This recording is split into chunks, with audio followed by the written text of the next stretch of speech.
Okay, so now we are going to start on a new topic. Not really new, you guys have seen it before. Okay, it's just to recap in case some of you forget. So we are going to look into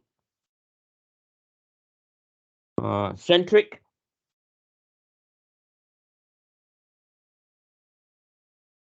symmetrical,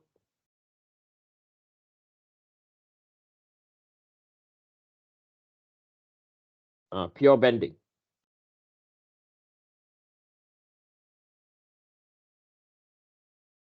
Okay, we are going to go into this topic now. Okay, so the formula is really straightforward. Okay, and you have learned this in 2P before. Some of you forget. Why? I will help you recall. Okay, so we know that the normal stress is equal to the moment y divided by I. So this is the general formula that we use, okay, for centric bending. Okay, so this is what I'm going to call equation number 1. So equation number 1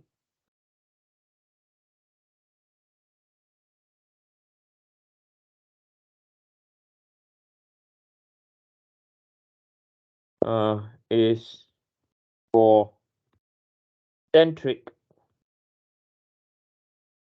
bending only. Okay, where sigma over here refers to the normal stress. Again, can be Pascal or PSI. M over here defines the bending moment.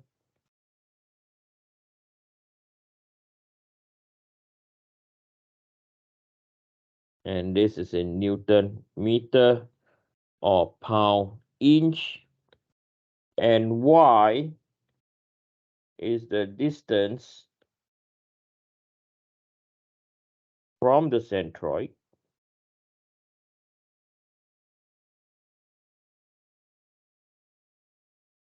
which is in meters or in inches, and I is the second moment of area. And the units is in meters to power 4 or inches power 4. Okay. Right. The thing now is this. What do we mean by symmetrical? Okay. Let me highlight how many different types of bending that we are going to learn. Okay. So now we are learning centric, symmetrical bending. And then there's another mode, which is eccentric, symmetrical bending. And then we have centric, unsymmetrical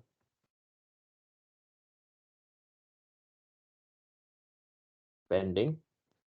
And then we have eccentric, unsymmetrical bending. Okay. So what does this symmetrical and unsymmetrical actually means? Okay, we have to be very sure about this, because if we are unsure about it, then we don't know what formula to use. Okay, and then when you read textbook, right, what do you mean by symmetrical and unsymmetrical? So now I'm going to give you two situations. Okay, now I'm going to give you two situations. You tell me, is it symmetrical or unsymmetrical bending? Okay, so now if this is our x and this is our y, and this will be our rotation about Z. We have a beam.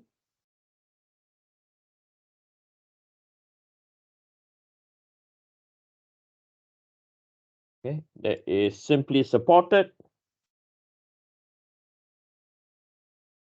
And then we have a roller, and then we apply a load over here. And this is Py. And then again, I'm going to give you the geometry. This is L over 2. And this is L over 2. And then on the other case, again, a beam. Okay. And one end is on a pin, and the other end is on a roller. But this side, we have a load applying over here. Okay, so this is Py. And then we have a evenly distributed load.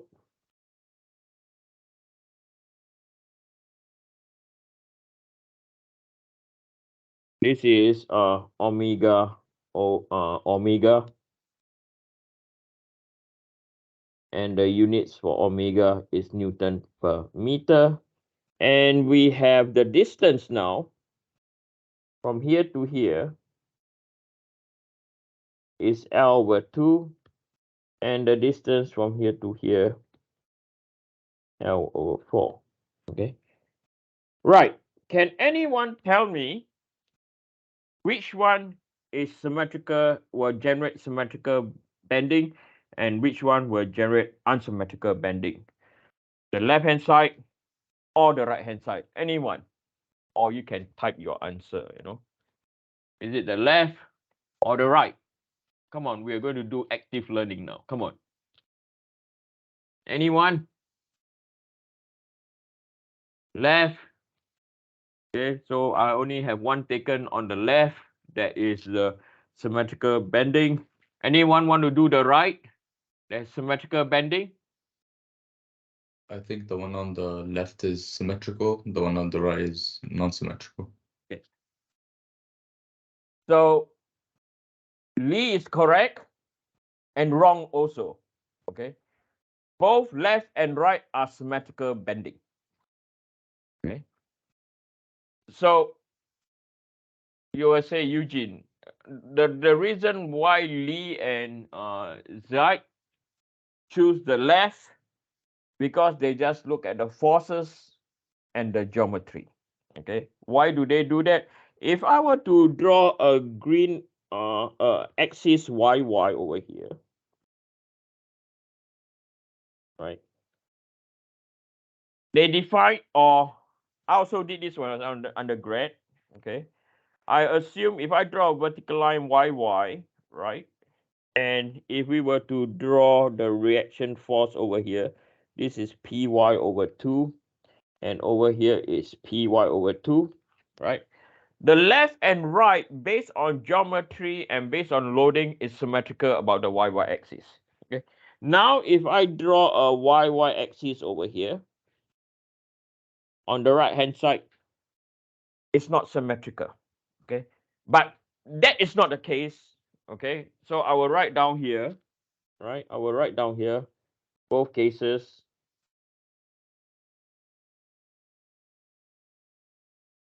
Are symmetrical, are classified, or are centric, symmetrical bending. So one thing for sure, okay, one thing for sure, whether symmetrical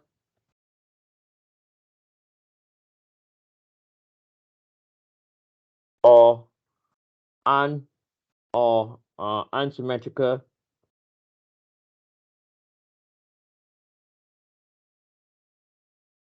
is not based on the applied force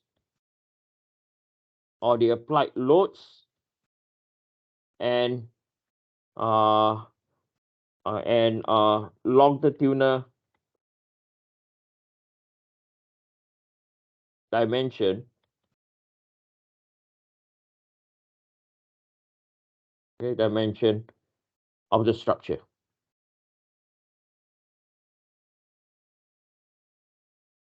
Okay. Now, so it's not depending whether is how the load is applied on which part of the length of the beam. Okay. But what is it depend on? Okay, what is it depend on? And one of the hints why it's not, because if you look at this formula over here, equation number 1, right, is affected by the furthest distance from the centroid, the second moment of area, and the moment. Okay, there's nothing to do with the longitudinal length at all. Okay, but the moment is affected. Okay, the moment is affected. The magnitude of the moment is affected by where the force is applied. Okay. However, the y and I is a geometry function. Okay, y is the distance from the centroid. I is a cross-sectional property of a structure. Let me elaborate. Okay. Now, if we look at the cross-sectional view now, I'm going to draw a cross-sectional view. Okay. If we look at the cross-sectional view,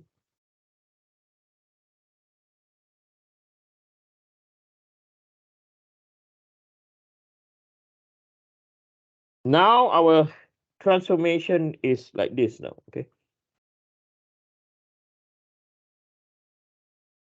So this is y, this is z. Now this is rotation about x. Okay. And I'm going to draw 4 different shapes. Okay. I'm going to sketch 4 different shapes now. Okay. So what are the 4 different shapes? So, hey, come on, Eugene, seriously. Hey, what am I doing now? Undo. Okay, I'm going to draw 4 different shapes now. So this is shape number 1.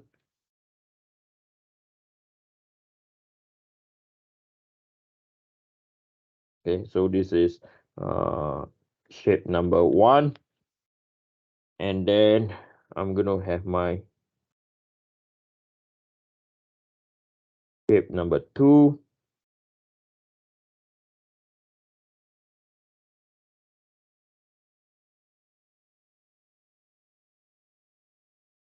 and then I'm gonna have my shape number 3.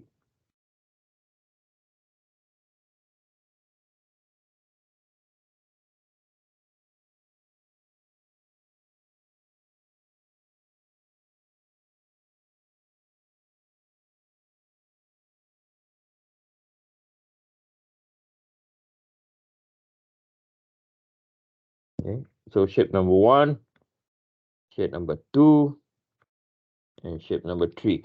Then I'm gonna sketch, okay, where the geometric centroid is. So the one in green, this is our centroid. Okay, so this one we sketch somewhere around here. This one I'm going to sketch somewhere around here. And I'm going to label 4 points. This is alpha. This is beta. This is alpha. This is beta. And this is alpha. This is beta. And then this is I. And over here is J. And this is I. Over here is J. And this is I. And over here is J. Okay. And I'm going to focus on the formula. We're going to focus on the formula. And this formula specifies that stress X is equal to minus mz over izz